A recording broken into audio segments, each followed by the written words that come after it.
Hey guys, today we're diving into another truly horrifying case.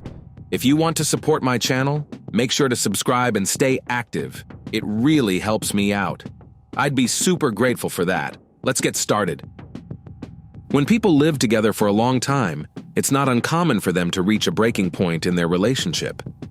During these periods, tensions often rise and mutual accusations start flying. Claims of manipulation, toxicity, controlling behavior, and even narcissism.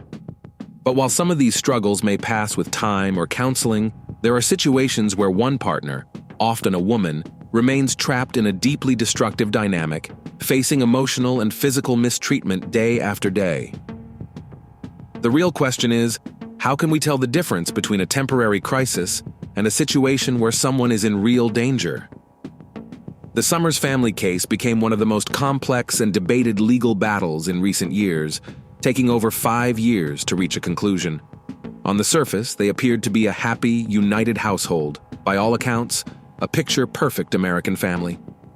But behind closed doors, what unfolded was something far more disturbing. What seemed like an ordinary domestic situation hid a reality so unsettling, many struggled to accept it was even possible. As the story unraveled, it was revealed that when the head of the family was faced with divorce proceedings initiated by his spouse, he refused to accept the separation. Instead, he devised a calculated plan to retaliate, one that went far beyond typical legal disputes. He manipulated his own sons and daughters into taking part in his scheme, turning them into instruments of control and convincing them that their actions were in the best interest of the family.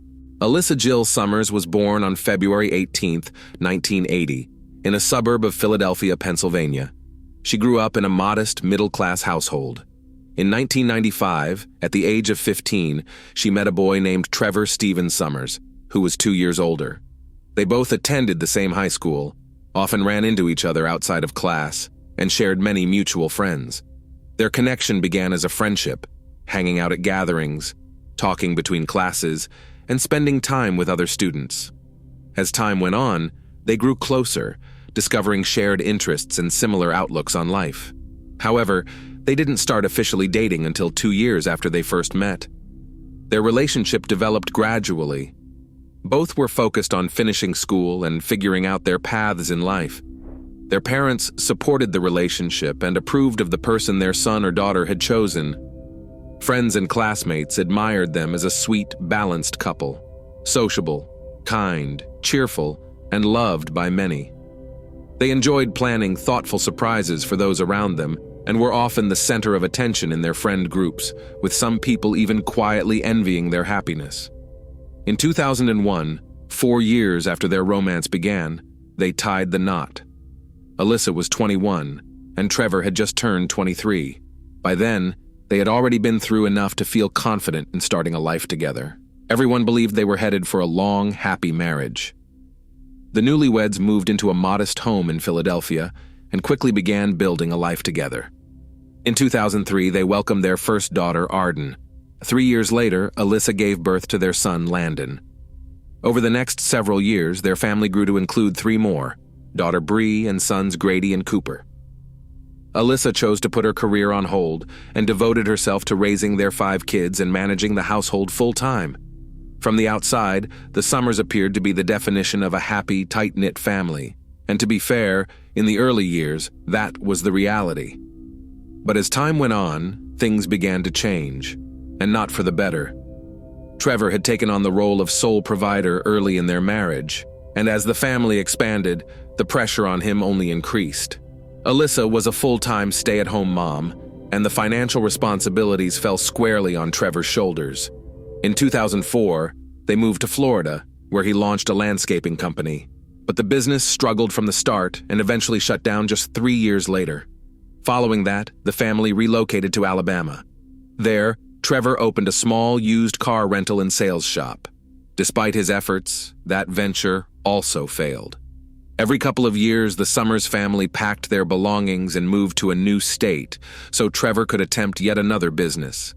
But time after time, those attempts ended in failure. Over more than a decade, Trevor dabbled in a wide range of ventures, real estate, pool maintenance, flower and souvenir sales, but failure seemed to follow him at every turn. Each attempt left him deeper in debt, yet Alyssa never lost faith in him. She stood by his side, offering unwavering support through every setback. No matter where they moved, the couple remained outgoing and friendly, quickly building new circles of acquaintances. Their home was always open to guests. Alyssa cooked warm, home-style meals, while Trevor enthusiastically pitched his next business idea, assuring everyone that this time it would work, that this project would finally bring them success. But as their household grew, it became harder and harder to make ends meet. Due to a poor credit history, Trevor was repeatedly denied loans. And aside from Alyssa and their sons and daughters, no one really believed in his entrepreneurial dreams. He even asked relatives to co-sign loans, but most dismissed him as unreliable. In truth, Trevor struggled to commit to any one path and kept hopping from one idea to another, hoping that something would eventually pay off. In 2015, the family returned to Florida, this time planning to settle down for good. The constant moves had taken a toll. Arden and her siblings struggled to adjust to new schools, couldn't make lasting friendships, and were under a great deal of stress from the instability. The parents eventually decided to switch them to homeschooling, thinking it would solve the problem and offer some consistency. Their eldest daughter, Arden, helped Alyssa manage the household, and often looked after her younger brothers and sisters. She had always been what people might call a daddy's girl. Incredibly close to Trevor, she trusted him completely and saw him as the best parent in the world. But over time, the dynamic within the family began to shift. Although things were deteriorating, Alyssa continued to pretend everything was fine. As Trevor's business ventures kept failing, he became more frustrated, anxious, and at times displayed troubling behavior. He started fearing that Alyssa might leave him for someone more successful or financially secure. These thoughts began to consume him. Eventually, Trevor's behavior became increasingly controlling and domineering. He started accusing Alyssa of being unfaithful without any evidence. He grew suspicious of her every move, became jealous of anyone she spoke to, friends, neighbors, even casual acquaintances. Simple greetings on the street would spark confrontation. As tensions grew, Trevor demanded she delete her social media account and forbade her from creating new ones. He regularly checked her phone, reviewed her call logs and messages, and insisted that she remove every male contact, even longtime family friends. He also began controlling what she wore. At first, he told her not to wear certain outfits he considered too revealing, even though they weren't. Then he took over choosing her clothes entirely, forbidding her from using makeup and insisting she wear only modest, dull, and conservative outfits. Fragrances and any kind of jewelry, aside from her wedding ring, were no longer allowed. Trevor didn't stop there. He continued to tighten his control over Alyssa in every aspect of her life. He banned her from driving, took away her phone, and eventually stopped letting her leave the house entirely. Whenever he stepped out, he would lock her inside along with the younger sons and daughters. The only one allowed to come and go freely was their eldest daughter, Arden. Trevor often took her with him and tried to convince her that everything he was doing was for the good of the family. The head of the household monitored every detail of their lives. He knew where each family member was, what they were doing, who they spoke to, and what they ate. It seemed this control gave him a sense of power and satisfaction. Alyssa, more than anyone else, bore the brunt of this environment. She was constantly criticized, emotionally pressured, and blamed for everything that went wrong in Trevor's life. After 15 years of marriage, Alyssa finally told Trevor she wanted a divorce. She said she couldn't continue living under such oppressive conditions. His reaction was immediate and cruel. He slapped her across the face, hurled insults, and told her she was worthless, that no one would want her as a single mom. From that moment, the household rules became even more restrictive. Around the same time, Trevor came under police investigation for financial misconduct and was placed under house arrest. Being trapped in the house with him became unbearable for Alyssa. It was during this time that she realized she could no longer share a home with this person. In October 2016, Alyssa found herself once again confined within the walls of their home. For 2 full weeks, Trevor didn't allow her to set foot outside.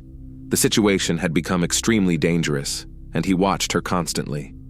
With no access to the outside world, Alyssa had no way to seek help or even alert anyone to her circumstances. Then came a narrow window of opportunity.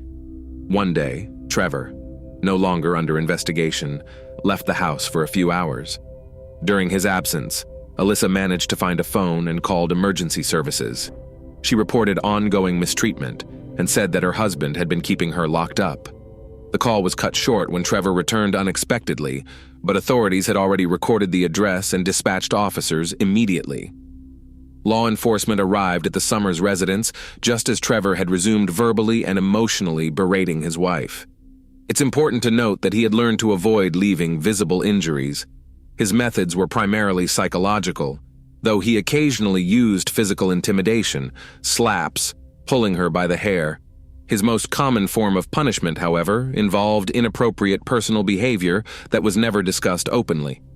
When the officers showed up at the door, Trevor appeared surprised and hesitant to let them in. Wanting to avoid arrest, he eventually agreed to let Alyssa and the children go. He claimed that no one had ever been held against their will, and insisted that Alyssa was simply an unreliable person who couldn't be trusted. After escaping her controlling husband, Alyssa faced a new and immediate problem. She and her sons and daughters had nowhere to go. They left with no belongings and no money. Following the advice of law enforcement, Alyssa reached out to a local support service for individuals affected by domestic conflict. There, she and the kids were provided with temporary shelter, meals, and essential supplies. Alyssa wasted no time. She began actively searching for a job and, before long, her efforts paid off. She was hired by a local company and soon managed to rent a modest but cozy home. Slowly but surely, she and her children started rebuilding their lives in a new environment. Despite facing a number of challenges, they were moving forward and things began to stabilize. At the same time, Alyssa filed for divorce. Wanting to avoid further conflict and preserve a sense of peace for the sake of her sons and daughters, she chose not to press formal charges against Trevor for his past actions. She hoped the separation could be finalized without hostility. Initially, Trevor tried to contact her repeatedly, urging her to come back. But after some time, he seemed to accept the situation and backed off, at least on the surface. It wasn't until 6 months after the separation that Alyssa finally began to feel a sense of freedom. For the first time in years, she started to live without constantly looking over her shoulder. She even began to open up to new people, hoping to rebuild her personal life. During this time, she met a man named Jeffrey Matheson, and by the spring of 2017, their friendship had grown into a romantic relationship. Once the divorce was finalized, the former couple agreed on a shared custody arrangement. The sons and daughters would primarily live with Alyssa, while Trevor could visit them twice a week and take them for overnight stays on weekends. The arrangement seemed reasonable to everyone involved. While Alyssa was not thrilled to interact with Trevor, she didn't object, preferring to keep things calm and civil. Trevor appeared composed, showed no signs of aggression, and successfully lulled Alyssa into believing he had moved on. Then, in March 2017, he called her unexpectedly. He asked her to come over to sign a few papers related to their divorce and property division. His tone was polite, and nothing about the request raised suspicion. Alyssa drove over to his house. Trevor greeted her at the door and invited her in. As soon as the door closed behind her, his demeanor changed completely. It quickly became clear there were no documents. This was a setup. The whole request had been a ruse to get her to his house alone, without their sons and daughters present. At first, Trevor tried to convince her to reconcile and live together again, but when Alyssa firmly refused, he became threatening. He accused her of betrayal, hurled insults, and refused to let her leave. He demanded she admit to things that never happened, fixating on imaginary wrongs. When Alyssa attempted to walk away, Trevor grabbed a large hunting knife, the kind used for field dressing game, and held it to her throat. Then he lowered it to her chest and said he would take her heart out. Alyssa was frozen in fear. Trevor, meanwhile, seemed to take disturbing pleasure in the situation, describing in detail what he wanted to do next. Trevor held his ex-wife captive for nearly 2 hours, hours that felt like an eternity to Alyssa. The entire time, she pleaded with him to stop and think clearly, reminding him that if he hurt her, he'd end up in prison, and their sons and daughters would be left without either parent. She begged him not to make them orphans. Surprisingly, her words seemed to have an effect. Trevor paused, thought it over, and ultimately decided to let her go. But before he did, he made Alyssa promise she would never tell anyone what had happened. She gave her word. However, the moment she was far enough from the house, she contacted law enforcement and reported the threats and aggression. Trevor was arrested that same evening. Still, he denied everything, calling Alyssa a habitual liar and accusing her of betrayal and manipulation. There were no visible marks on her body, her clothing remained intact, and without physical evidence, it was hard to prove the assault had taken place. It became a case of her word against his. With no hard evidence, Trevor was released, though both he and Alyssa filed for mutual restraining orders. After the incident, Trevor shifted his focus to the children. He began trying to manipulate them emotionally, insisting that Alyssa was the only reason the family had fallen apart. Every time he saw them, he talked about how much he missed their mom and wished things could go back to how they were. He took them to places the family used to visit on vacations or weekends, trying to rekindle old memories and create a sense of longing. The kids, young and emotionally vulnerable, believed their father wanted what was best for everyone. They saw him as kind and well-intentioned. The one most affected was the eldest daughter, Arden, who had always idolized Trevor and saw him as a flawless parent. Trevor counted on her loyalty and made her the centerpiece of his plan. It's important to note that the children had never been subjected to harsh behavior from Trevor. Because of this, they didn't recognize the risk he posed. Alyssa, trying to protect their mental health, had never spoken poorly of their father, fearing emotional harm or confusion. That silence made it easier for Trevor to manipulate them. At his request, the kids began keeping tabs on their mother, watching her, reporting back about daily routines, and sharing what she said or did. Working with Arden, Trevor started developing a plan, not for reconciliation, as he claimed, but for revenge. On Saturday, March 11th, 2017, Trevor picked up the younger kids for their scheduled weekend stay. But later that night, he returned to Alyssa's house with the car lights off and parked on the side of the home. He waited patiently for a signal from Arden, who was supposed to crack open Alyssa's bedroom window and let him know when she and the middle kids had gone to bed. Once he saw the agreed signal, Trevor told the younger ones to stay quiet in the car, saying he was about to surprise their mom. Then he slipped into the house through the unlocked window. In the dark, he ambushed Alyssa. He dragged her out to the living room, took her phone, and used a cable tie to bind her wrists. When the frightened children followed after them, Trevor told them to go back to their room and assured them everything would be okay. After restraining Alyssa, Trevor turned to Arden, his 14-year-old daughter, and instructed her to take her siblings and drive them to his house using his vehicle. Although Arden didn't have a driver's license yet, Trevor insisted it was necessary and told her she could handle it.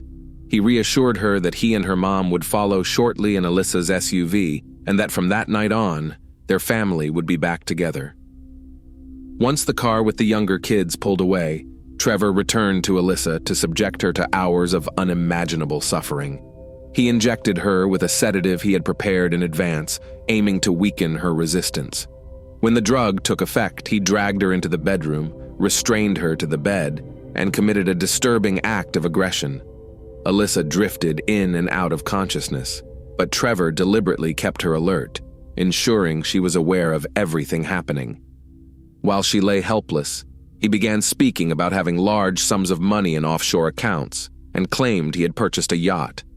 His supposed plan was to take her and the children away to a remote location where no one would ever find them.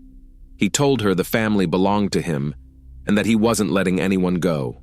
Meanwhile, Arden had managed to drive safely to her father's house with her brothers and sisters.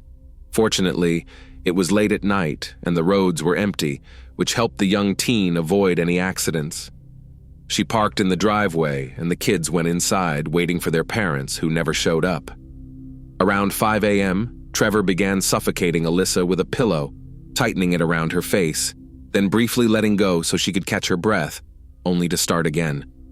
This terrifying pattern continued for about 30 minutes until Alyssa, physically and emotionally broken, agreed to comply with whatever he demanded. He then untied her, placed her in the car, and drove off down a quiet road leading out of town. At about 6 a.m., a car pulled into the parking lot of a small 24-hour convenience store on the outskirts of the city. A man exited the vehicle and walked into the store. Just minutes later, a barefoot, partially clothed woman with her hands bound managed to escape from the passenger seat. She ran toward an employee who was standing outside, begging for help.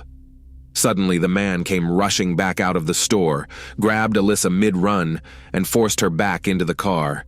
The vehicle sped off before the stunned witness could react, but he had seen enough to understand that he had just witnessed an abduction. Thankfully, he managed to remember the make, color, and even the license plate number of the vehicle, and quickly provided that information to authorities. Law enforcement tracked the car owner using the license plate. What they discovered raised immediate concern. The name was linked to an active restraining order, a volatile divorce, and reports of controlling behavior. The top priority became locating the couple's sons and daughters to ensure their safety. They were found at Trevor's home, but none of them knew where their parents were or what was happening. They were confused and had no understanding of the terrifying events unfolding elsewhere. The young witnesses were interviewed one by one with care, and what they revealed painted a disturbing picture of life inside the Summers household. The sons and daughters hadn't realized the severity of what had been happening around them. They were never on the receiving end of their father's actions, so his controlling behavior and mistreatment of their mother seemed like just a regular part of life. But the details they shared made it clear Alyssa was in danger and had to be found as soon as possible. At that point, Trevor and his hostage were already far from the city, heading toward an isolated area near the coastline. He stopped at a small hotel they had once visited as a family. Lost in memories for a moment, his demeanor suddenly shifted. Trevor said he had figured out a solution. He pulled out a notebook and pen and began writing what appeared to be a farewell letter. Then, dissatisfied, he tore out the page, crumpled it, and started over. This continued for hours.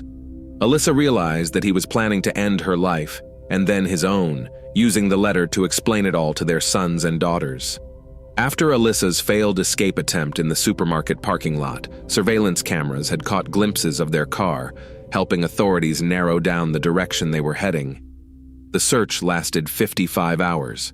During that time, Trevor wrote multiple farewell notes and used a razor blade to cut Alyssa's wrist in an attempt to make it look like she had harmed herself voluntarily. Eventually, Trevor brought her to Little Harbor, a coastal resort town. There, he once again violated her and told her they would soon be leaving the world together.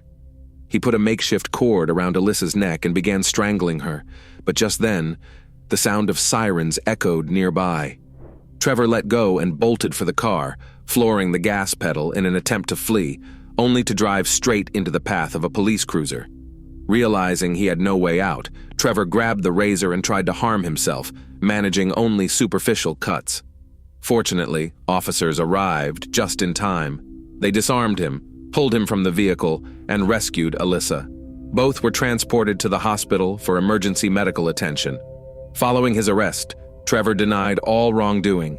He claimed Alyssa had voluntarily gone with him and even alleged that she had asked him to tie her up, choke her, and engage in violent behavior, framing it as part of some shared interest in danger and control. Unsurprisingly, no one believed him. Prosecutors filed 11 charges against him, including abduction, assault, and attempted murder. The legal process dragged on, and with the onset of the pandemic in 2020, the trial was delayed indefinitely. Fortunately, Trevor was denied bail and remained behind bars, where he stayed for nearly 5 years awaiting trial. During that time, Alyssa found a new beginning. She married her partner Jeffrey Matheson, who stepped in to help raise her sons and daughters as his own. Despite Trevor and his attorney's efforts to convince the court of his innocence, the evidence overwhelmingly told a different story. Among the most damning items were the numerous farewell notes discovered in the vehicle, testimony from the eyewitness who saw the attempted escape, the makeshift ligature used to strangle Alyssa, and the bloodied razor blade found at the scene. In the spring of 2022, Trevor Summers was found guilty on all counts and sentenced to 3 consecutive life terms with no possibility of parole. The testimony that proved most crucial in reaching a guilty verdict came from his own sons and daughters, who bravely shared what they witnessed during that horrifying ordeal. For the first time, they fully understood just how close their mother had come to losing her life. Thanks for watching, everyone. Your support means a lot to me, and you can help my channel grow by hitting that like button, dropping a comment, and sharing this video. Your engagement really makes a difference. See you soon.